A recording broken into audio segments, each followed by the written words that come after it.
माझ्यावर लाठी हल्ला झाला असे मी कुठेही बोललो नाही.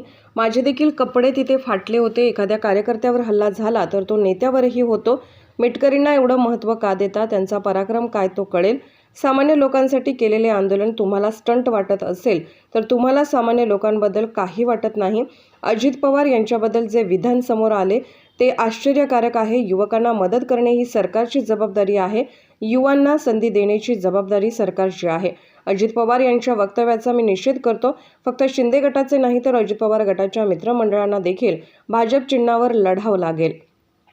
त्यांचे वक्तव्य चुकीचे आहे. तुम्ही गद्दारी का केली? शिवाजी महाराज सुरतला जाऊन सामान्य लोकांना लुटत नव्हते, पण तुम्ही सामान्य लोकांना विचाराने लुटले. भाजपचे नेते महाराष्ट्राला देखील हुकुमशाहीकडे घेऊन जात आहेत. मी आज जो जॅकेट घातलाय त्यात युवा असं लिहिलं आहे. त्यात युवा प्रश्नांसोबत आरक्षण असे देखील लिहिले आहे. त्यांच्या मुखातून हे शब्द येतात ते सामान्य लोकांसाठी नसतात. की संविधानाच्या बाजूने जर निर्णय घ्यायचा झाला, रूलप्रमाणे जर निर्णय घ्यायचा झाला तर शिंदे साहेबांच्या विरोधात निर्णय अध्यक्ष महोदयांना द्यावा लागेल. राजकीय दृष्टिकोनातून ते काय योग्य ठरणार नाही. राजकीय आत्महत्या असू शकेल, कारण लोकसभेचं इलेक्शन डोळ्यासमोर आहे. मग आता अजून टाईमपास कसा करायचा? तर मग असंही होऊ शकतं, मी म्हणलं की अध्यक्ष महोदय कदाचित राजीनामा देतील, नवीन अध्यक्ष अपॉइंट करायला थोडा वेळ जाईल, अशी काही संभावना आपल्याला सांगता येईल. अध्यक्ष निर्णय घेणार नसतील तर मग कदाचित कोर्ट निर्णय किती राजीनामा दिला नाही, त्यांना भाजपने त्या ठिकाणी त्यांना बसवलेलं आहे. संजय राऊत साहेबांचा अभ्यास माझ्यापेक्षा जास्त आहे. ते बोलत आहेत, तसंही होऊ शकतं. पण जर संविधानाला जोडून निर्णय घ्यायचा असेल तर मग शिंदे साहेब आणि 16 आमदारांच्या विरोधातच निर्णय घ्यावा लागेल. काळजी करू नको, तुझे मुद्दे मांडलेले आहेत, सामान्य लोकांच्या युवांच्या हिताचे आहेत. याच अधिवेशनामध्ये हे सर्व मुद्दे मार्गी लावतो असं बोलून त्यांनी माझ्या पाठीवर थाप दिली. पण ती माझ्या पाठीवर दिली असं मी म्हणणार नाही. संघर्ष यात्री जे कोणी आमच्याबरोबर चालले आणि ज्या ज्या युवांनी आम्हाला सपोर्ट केला त्यांच्या पाठीवरची ती थाप आहे. पण ती फक्त थाप फोटोपुरती होती का खऱ्या अर्थाने ते निर्णय घेतील हे अधिवेशन झाल्यानंतरच आपल्याला कळेल. धन्यवाद दादा. धन्यवाद.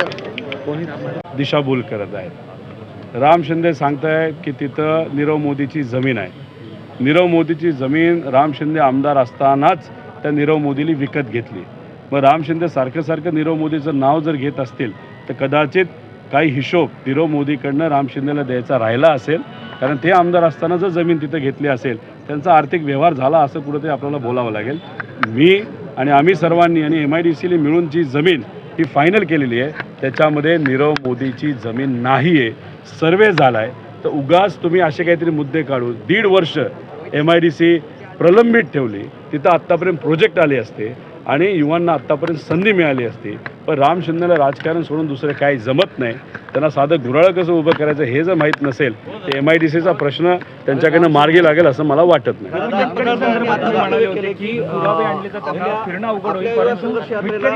कुठले पुरावे ते त्यांनी समोर आणावे. मिटकरी म्हणत आहे की तुम्ही काल म्हणाला होता की पुरावे समोर आणले तर फिरणं अवघड होईल. तर ते त्यांनी आव्हान दिलं आपल्याला की कुठले पुरावे ते तुम्ही. ठीक आहे, त्यांच्याबद्दल काही लोक पुढच्या काही दिवसामध्ये बोलतील. ते जे बोलतील ते फक्त तुम्ही कव्हर करा. सदावर्तीच्या बँकेबद्दल जे आहे ते सरकारने नाराजी व्यक्त केलेली आहे. त्याच्यामध्ये युवा हा मुद्दा आहे. युवा आयोग व्हावं आणि मागच्या बाजूला आपण आरक्षणाचे मुद्दे आणि हे सगळे मुद्दे याच्यामध्ये लिहिलेले आहेत. त्यामुळे आमच्या सगळ्यांचं मत आहे की सरकारने या सर्व मुद्द्यांवर लक्ष केंद्रित केलं पाहिजे अशीच विनंती सरकारला करतो.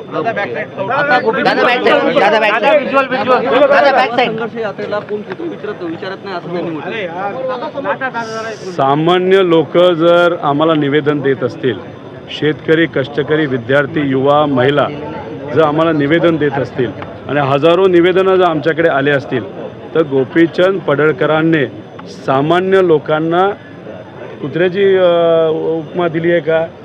ज्या माणसाला लोकात जाऊन कधी लोकांच्या हितासाठी काम करायचं माहीत नाही, पोलीस स्टेशनमध्ये जर तुम्ही गेला त्यांच्या भागातमध्ये त्यांच्या कुठले कलम आहेत आणि कशासाठी आहेत, काय काय त्यांनी पराक्रम त्यावेळेस गाजवलेले आहेत याचा जरा अभ्यास करा. मग त्यांची बौद्धिक कुठेतरी आपल्याला क्षमता कळेल. आणि एवढ्या मोठ्या बौद्धिक क्षमतेच्या लोकांवर कमेंट करणं, त्याच्यावर प्रतिक्रिया करणं हे आम्हाला तरी शोभत नाही. कारण का त्यांच्या मुखातून जे काही शब्द येतात ते सामान्य लोकांच्या हिताचे नसतात. फक्त त्यांना पद बळ तेवढंच असतं आणि स्वहित त्याच्यामध्ये कुठेतरी दिसतं. नाही, एकतर मी कुठेही बोललो नाही की माझ्यावर लाठीचार्ज झाला, पण जे कुठे शेतकऱ्याची मुलं, स्पर्धा परीक्षा देणारी मुलं आमच्याबरोबर होते, ते अधिवेशनाकडे येत असताना आम्हाला अडवण्यात आलं आणि त्यांच्यावर लाठीचार्ज झाला, त्यांचे कपडे फाडले. माझे रोहित आबा यांचेसुद्धा कपडे तिथं ओढाओढीमध्ये फाटले. त्यामुळे मी कुठेही बोललो नाही की माझ्यावर लाठीचार्ज झाला, पण जेव्हा एखाद्या कार्यकर्त्यावर लाठीचार्ज होतो, जो हक्कासाठी लढतो, तर मग त्या नेत्यावर सुद्धा लाठीचार्ज झाला असं आपल्याला बोलावं लागतं. कारण त्यांच्या तरी कार्यकर्त्यात आणि नेत्यामध्ये कुठेही फरक नसतो. आम्ही सुद्धा कार्यकर्तेच आहोत. सत्ताधाऱ्यांचं असं म्हणणं आहे रोहित पवारांचा हा एक प्रकारचा स्टंट होता, संघर्ष यात्रा पुन्हा फसली गेली होती आणि त्यासाठी केलेला स्टंट होता. असं कोण म्हणलं? सत्ताधारी मिटकर माझं एक आहे, हे बघा, एक तर ज्याचं नाव तुम्ही घेतलं त्याला एवढं तुम्ही महत्त्व का देता? त्याचा जरा अभ्यास करा व्यक्तिगत जीवनाचा. काय काय पराक्रम करणारे हे व्यक्ती आहेत हे कुठेतरी आपल्या सर्वांना कळेल. त्यामुळे त्याच्या दिलेल्या प्रतिक्रियेवर मी काय उत्तर देणार नाही.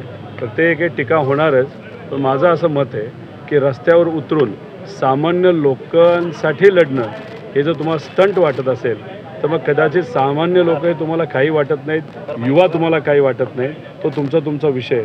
आम्ही महाराष्ट्राच्या स्वाभिमानासाठी, महाराष्ट्र धर्मासाठी, युवांसाठी आणि इथं असणाऱ्या सामान्य लोकांसाठी लढत राहू. आणि रस्त्यावर उतरायचं झालं, एखादी काठी खायची झाली तरी आम्ही तयार आहोत, जेलमध्ये जायला सुद्धा तयार आहोत. ज्या विद्यार्थ्यांच्या प्रश्नासाठी तुम्ही उतरला होता त्याचमधील काही PhD धारक विद्यार्थी आहेत, त्यांच्या अनुदानाचा प्रश्न काल विधान परिषदेत होता. अजित पवार यांचं उत्तर होतं की असे काय दिवे लावतात हे PhD धारक विद्यार्थी. अजितदादांकडनं जे युवांबद्दलचं उत्तर आलं एक तर आश्चर्यजनक आहे आणि त्याचा निषेध मी करतो.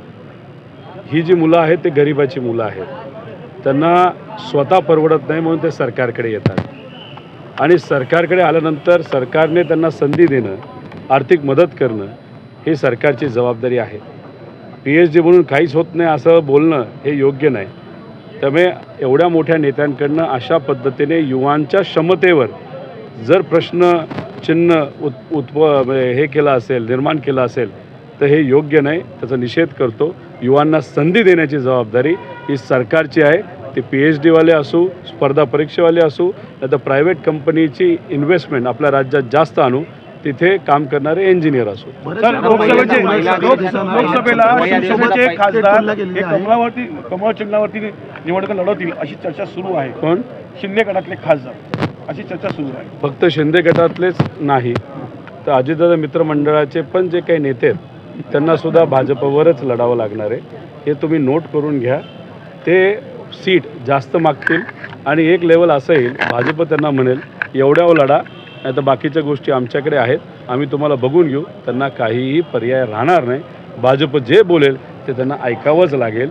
आणि भाजपची आजपर्यंतची जी काही रणनीती आहे मित्रपक्षाला संपवणं तसंच लोकनेत्यांना संपवणं हे भाजपने सातत्याने केलेलं आहे. काल छत्रपती सुरतला गेले होते म्हणून आम्ही सुरत पाहायला गेलो असं वक्तव्य आहे ते भरतचंद गोगोले यांनी उलट साक्ष देताना केलेलं आहे. आज शिवप्रेमी संघटनांकडून नाराजी व्यक्त केली जाते. कशा प्रकारे वक्तव्य? चुकीचंच वक्तव्य आहे ना. आपण छत्रपती शिवाजी महाराजांच्या विचाराने लढणारे मावळे आहोत. शिवशाहू फुले आंबेडकरांचा विचार हा आपल्या सर्वांच्या ध्यानामध्ये, मनामध्ये आहे. तर त्या पद्धतीने तुम्ही वागलं तर पाहिजे. तुम्ही कशासाठी गेला, तुम्ही गद्दारी का केली आणि याच्यामुळे तुम्ही जर तिथं सुरतला का गेला तर छत्रपती शिवाजी महाराज गेले होते आणि शिवाजी महाराज तिथं जाऊन सामान्य लोकांना लुटलं नव्हतं. जे लोक सामान्य लोकांना लुटत होते त्यांनाच छत्रपती शिवाजी महाराजांनी लुटलं होतं. तुम्ही आज काय केलं की ज्या लोकांनी तुम्हाला एका दृष्टिकोनातून निवडून दिलं, बाळासाहेब ठाकरेंकडे बघून निवडून दिलं, उद्धव ठाकरे साहेबांकडे बघून निवडून गेलं आणि त्यानंतर एकदा निवडून आल्यानंतर तुम्ही भूमिका बदलताय, मग सामान्य लोकांनाच कदाचित विचाराने तुम्ही लुटलं असंच बोलावं लागेल ना. त्यामुळे आम्ही या प्रतिक्रियेचा निषेध करतो.